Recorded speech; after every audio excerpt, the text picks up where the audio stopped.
It is January 14th, 2014. We want to take a look at the work of Jean BEAUFRET in his book Dialogue with Heidegger, which is volume 1 of a 4-volume set, which addresses Greek philosophy. It was first published in France in 1973 and then translated into English in 2006 by Indiana University Press.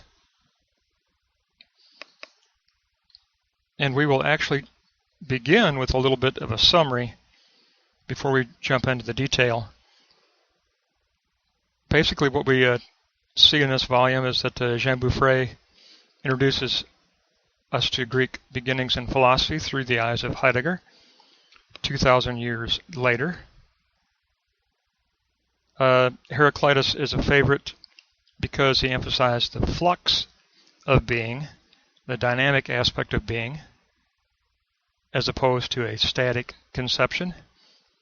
But BEAUFRET actually takes up Parmenides as the pre-Socratic and gives him the actual nod for the reach towards a singularity that encloses this flux.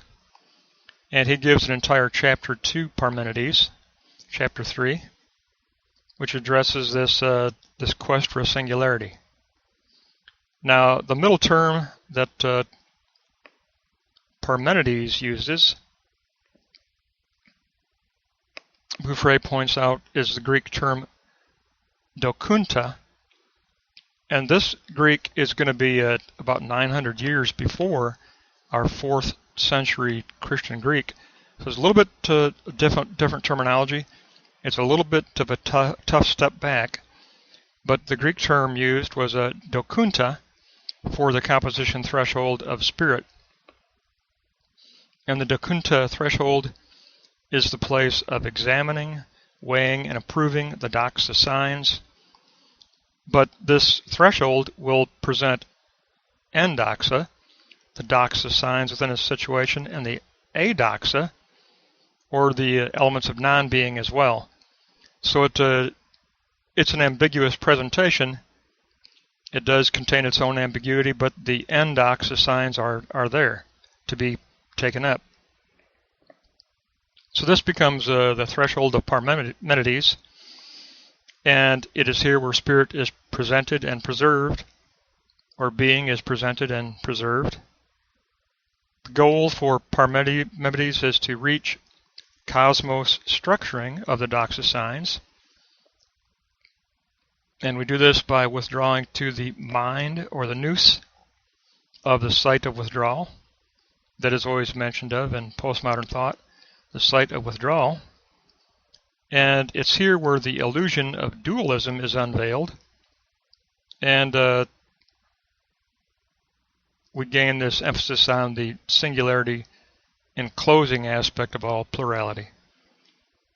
But we do this through a process of pulsation, of that standing in at the threshold and then stepping back to consider the otherness of spirit.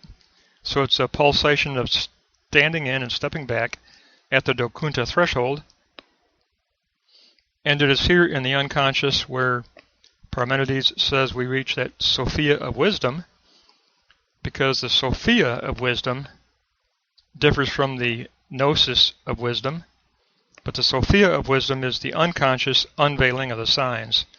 So Sophia is the unconscious unveiling of the signs, which is acquired in the unconscious, and then we transition into consciousness, and what BEAUFRET tells us was a Greek triad of theoreo, katholau, and cosmos. The theory, and then the singularity of plurality, and then the cosmos ordering of signs. And the Greeks addressed it in the work of two aspects, the work of philosophy and the work of politics. Politics was very important to them.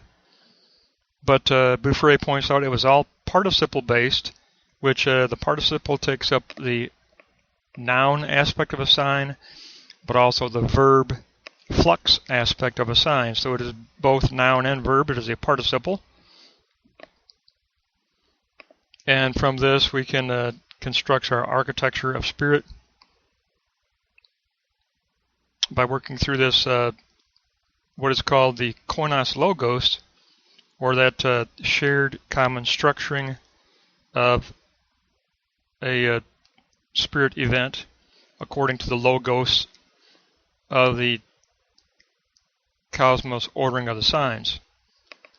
And this does end up in a Greek metaphysic, and BEAUFRET calls this the metaphysics of harmazo, or harmony, and it's a metaphysic that had the goal of harmonizing in a cosmos unity the diverse hierarchy of doxa signs.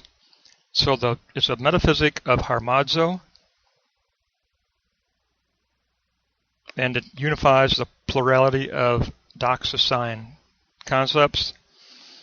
And in this presentation, BEAUFRET gives us 6 key signs that are a result of this Greek tendency toward the postmodern type thinking. And they are psyche, theoreo, katholau, cosmos, koinos-logos, and harmazo. I'll give them to you again, and then we're going to go through them in detail. Psyche, theoreo, katholau, cosmos, koinos-logos, and harmazo. Those are the 6 key signs of his presentation, and of Greek presentation of spirit, in accord with this trajectory toward thinking of a singularity of the plurality of signs, or a postmodern point of view. So what we're going to do is take a look at the specific detail, and BEAUFRET begins in the pre-Socratic period with Heraclitus and Parmenides. And of course he takes up Heraclitus because he takes up the aspect of flux and event that Heraclitus emphasized.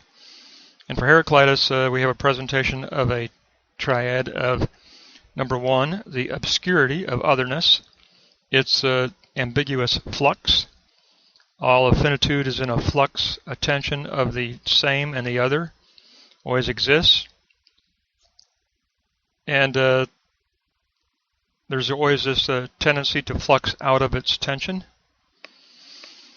The second moment is the clarity of the polymos physis, or the combat of fire.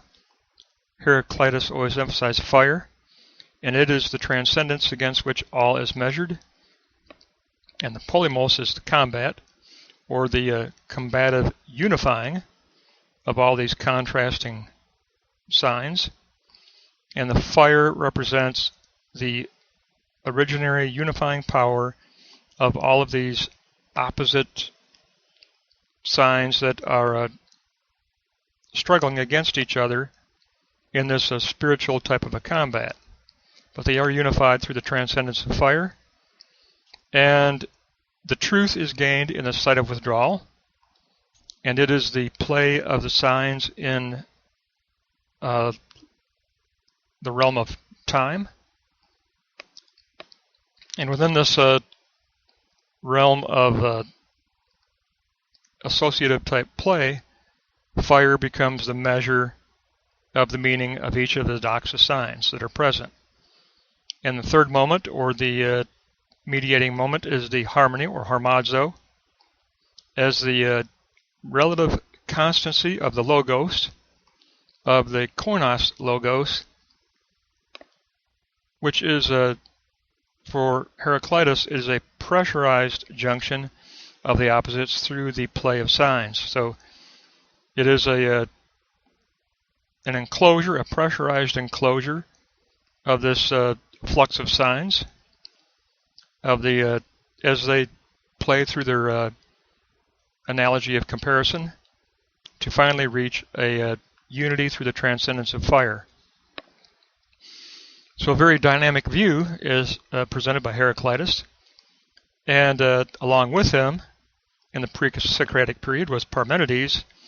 And for Parmenides, initially, BEAUFRET gives us a partial presentation of number one, the moment of the doxa signs as concealed in reality, a concealed radiance, hidden in the obscurity of the foreground of a situation. But the second moment is the horizo, or the horizon, which is the setting of the limit, and it is the plenitude, the transcendence of the plenitude of doxa radiance. So there's always a tension between the presence and the absence of this doxa presence in a situation. But within this tension, we have the mediating place of the dokunta, or the composition threshold, where the agreed upon doxa signs can be presented in a situation, and they will be drawn out of the dialogue between the endoxa, agreed upon signs, and the adoxa, non-agreed upon, or the sign or the elements of non-being. So there's a tension of being and non-being, and within that tension we work out an intersubjective agreement at the dokunta threshold of composition. So it is more of a presentation of how we unify the flux that Heraclitus presented. And BEAUFRET wants to emphasize that, so he gives an entire chapter to Parmenides, but it is a very, very detailed presentation. And we're going to look at the three moments that he presents, plus the moment of withdrawal. So there will be a fourth element.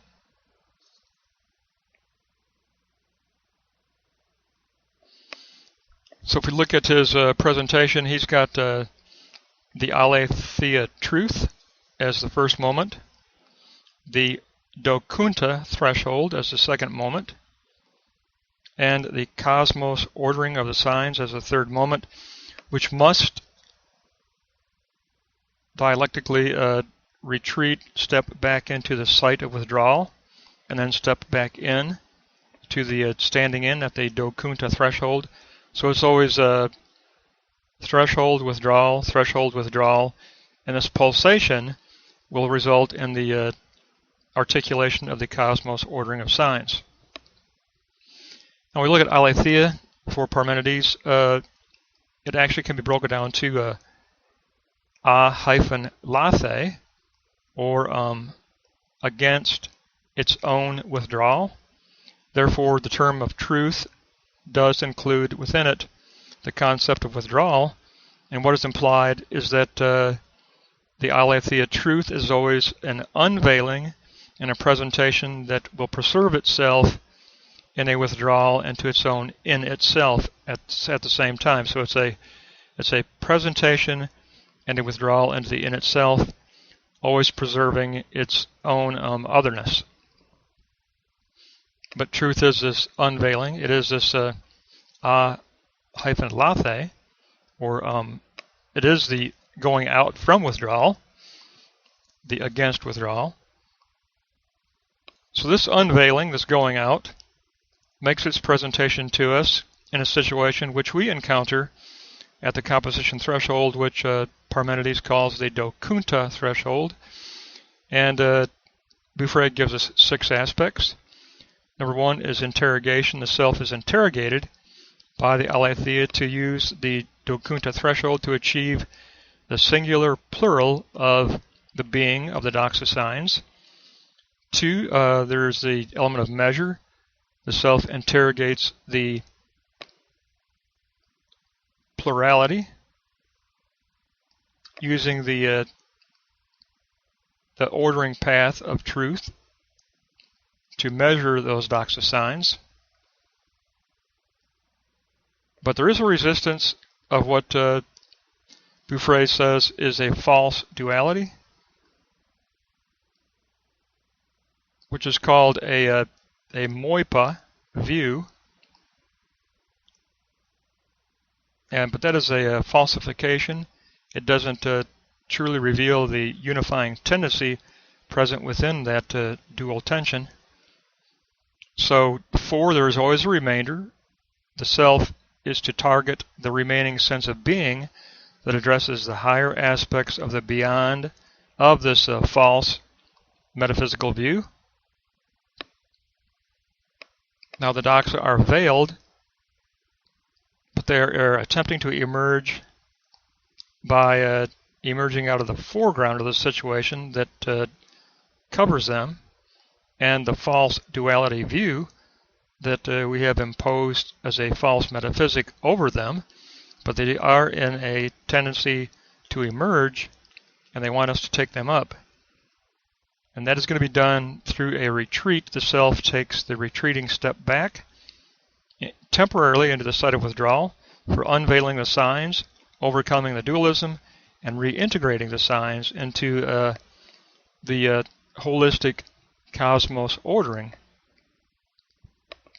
So there is a sixth moment of retreat or withdrawal in this site of withdrawal for unveiling the cosmos ordering of these signs. Now the site of withdrawal, BEAUFRET gives us 7 aspects. It is the realm of the mind, which combines consciousness and unconsciousness.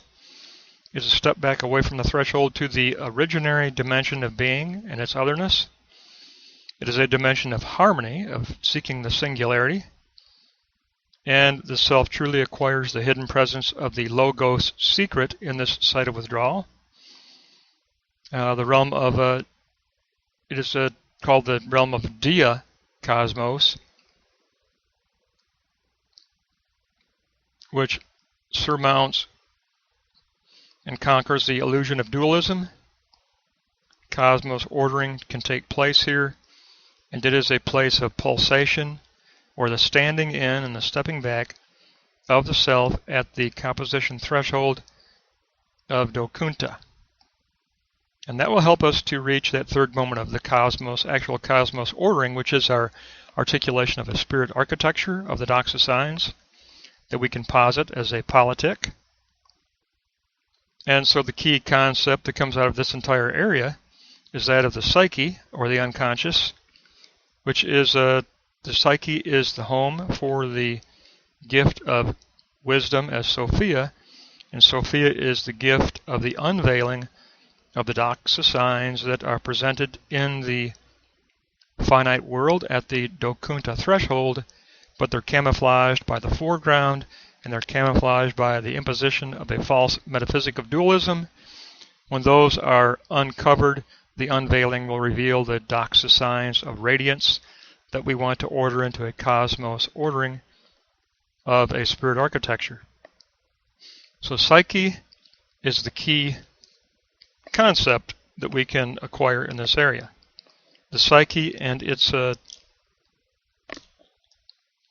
grasping of the Sophia wisdom, the wisdom of unveiling the doxa signs. So this is key for BEAUFRET. He says that between Heraclitus and Parmenides, if we take up this dynamic interpretation of Parmenides, we get a position that is entirely compatible with postmodern thinking. We can do this through the eyepiece and the filter of Heidegger. From there we can look at the general Greek position, which in consciousness is going to be the 3 moments of theoreo, or to perceive by the conscious mind, or the conscious spirit. And this perceiving is through philosophy, obviously, with a goal of reaching a political positing.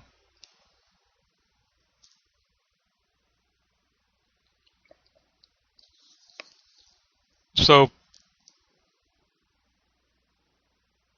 this is going to be the philosophical or the subjective breaking through of being, where we articulate the theory of katholau, or we bring the being plurality into a unity of being, or in other words, we attempt to create the singular plural, which is a concept that Jean-Luc Nancy developed for postmodern thinking, the singular plural.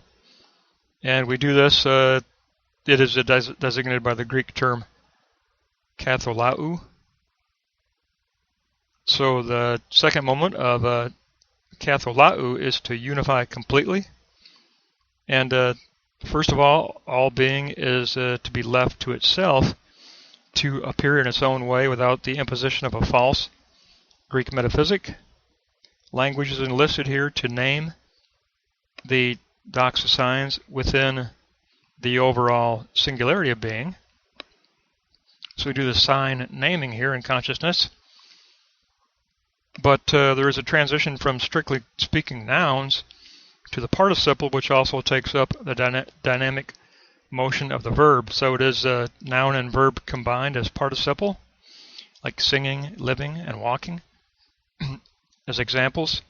And so it is a language of the participle, which emphasizes a lexical content that is unified in its dynamic flux, unified in the singularity of spirit in its dynamic flux. And that takes us to politics. And our positing does address the ground itself, the foreground and the background. But the ground we find is incommensurable because we are addressing the cosmos, or the structuring of the signs that we have named. And the cosmos is called the inward adornment of the ordered reality. The inward adornment of the ordered reality, cosmos. The signs are instances of radiance, so we structure the height of radiance. The way the signs lift the situation, remember that, to that higher plane of existence, to the plane of charis, above the plane of krisis. So it is a articulation of a spirit architecture that articulates the height of radiance, the lifting of a situation through the lifting of the signs, and a cosmos ordering. It is a universality because this cosmos ordering radiates in everything. Nothing in reality is excluded. And we have 5 points here that BEAUFRET gives us under the cosmos ground. It's a category that abbreviates philosophy and politics together. It's an ordering of all things. It's the fundamental ground of being. It is the difference, or the otherness. It's appropriated as a difference in a singularity that contributes to overall unity. The great all-encompassing whole, however, is always fluid. We don't ever come to a final, conclusive grasping of spirit and say, hey, we've got it. It's always dynamic, always open. The great all-inclusive whole is always ahead of us as an anticipated future. So that gives us our consciousness aspects of the theoreo of philosophy, the katholau of the singularity of the plurality of doxa signs, and the resultant cosmos ordering of those doxa signs as the Wittgenstein's idea of a ordering syntax in language. And it's all mediated in an external world that presents the koinos logos to us. And the koinos logos is the shared common structuring according to logos. And logos, of course, is going to be that trajectory of spirit of the ordering of all the doxa signs. But their structuring will we give it to them to emerge on their own. We don't impose a false Greek dualistic metaphysic over it. Instead, we seek for the singularity of the plural, the singular plural of the newly interpreted Parmenides to get a proper interpretation. And all of this, BEAUFRET gives us, is all for the sake of now taking a look at Plato and Aristotle. So all of this is a build-up to a later chapter, and the big transition from the pre-Socratic period to the period of Plato and Aristotle is this transition of ordering, because we make a huge transition, and this is major, a huge transition from cosmos ordering in Parmenides and Heraclitus to eidos ordering in Plato and Aristotle, and eidos is form as opposed to the cosmos ordering. It's the world of forms. But Plato and Aristotle take up this virtual idea in a very different way. And obviously for postmoderns, and obviously for BEAUFRET, and obviously for Heidegger, the preference is for Aristotle, who did not emphasize the metaphysical dualism, but emphasized a singularity of a plurality. And so the preference is for Aristotle, but we're going to look at the what, the where, the objective mediation, and the subjective mediation of each individual. The what, where, objective mediation, and subjective mediation. For Plato, the what of this new meaning is the eidos agathon, or it is the form as understood as the idea as goodness, as agathon, as the virtual idea. And where is it? It takes place in our realm of positing, in the virtual area of the true. It's a virtual reality of the true. And it is mediated in a tadzis symploka, or interwoven ordering of the lexical content, which we do subjectively by applying the ground of the good, the agathon, which combines the notion or the idea with the actuality of finitude. So it is the true working of a dualistic applying of idea to actuality, and through the positing of the idea to actuality, we can define this new transition from cosmos to eidos, according to Plato. But in Aristotle, we have a different situation, because for Aristotle, there is the what of the proto-ousia eidos, or the originary spirit form, which is located already in the foreground of finitude itself. So it is not an other world of ideas, it is the concrete. It is the foreground of the concrete. It is the foreground of the finite. Within our reality, there is already present the kenosis, or the self-emptying of spirit, as the proto-ousia eidos, originary spirit form. So the originary spirit form has emptied itself in its own self-emptying into the finitude of our reality. It's already present in the situations we confront, and not hidden somewhere, but in the foreground of the situations that we confront, there's already this presence of the originary creative spirit form. So the mediation, it's mediated to us as energia, and I love that, because there's a good definition of energia for us. What is spirit energy? It is the latent, already present event of being in a situation. So what is spiritual energy?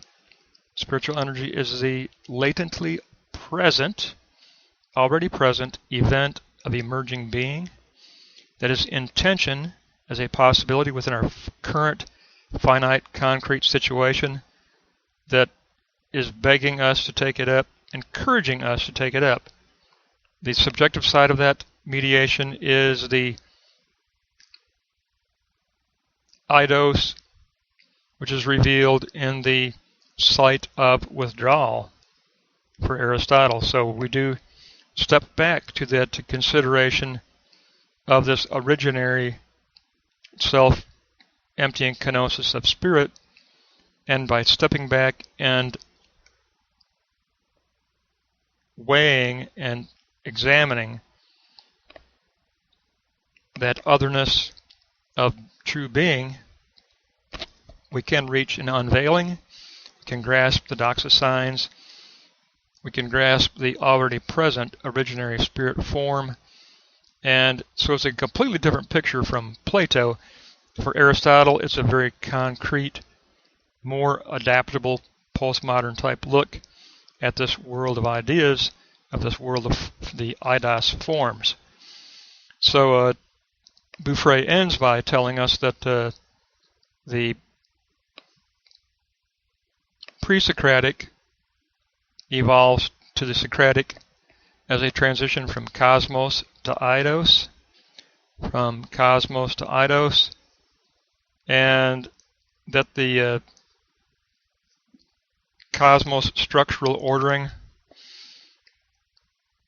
is taken up by Plato as to be a strictly dualistic, otherworldly realm of ideas, but in Aristotle it is corrected and brought into a singularity enclosure within the plurality of a situation that is already present as a kenosis of emptying in the situation, within the foreground itself, not in the background, but within the foreground itself, encouraging us to take it up. So just as a summary, I'll give you those 6 definitive signs again.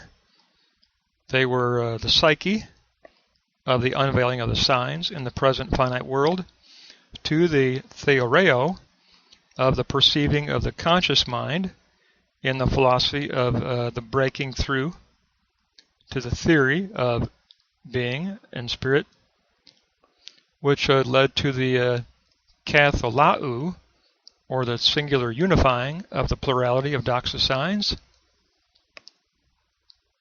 which was born in Heraclitus but refined in Parmenides, according to BEAUFRET. This all leads to a politics, and the politics must work out of the third moment of cosmos, which is the inward adornment of the ordered reality, and that's what we want to posit. We want to posit this inward adornment of the ordered reality in order to participate in the lifting up of the doxa signs, to lift situation to event, to lift situation from the plane of krisis to the plane of charisma, or the gift of the emergence of being. So I think, how do we do there? We made it in 30 minutes. Good. We're going to wrap it up there. That gives it 30 minutes. So that gives you a good idea of how BEAUFRET, through Heidegger, reappropriated Greek thought.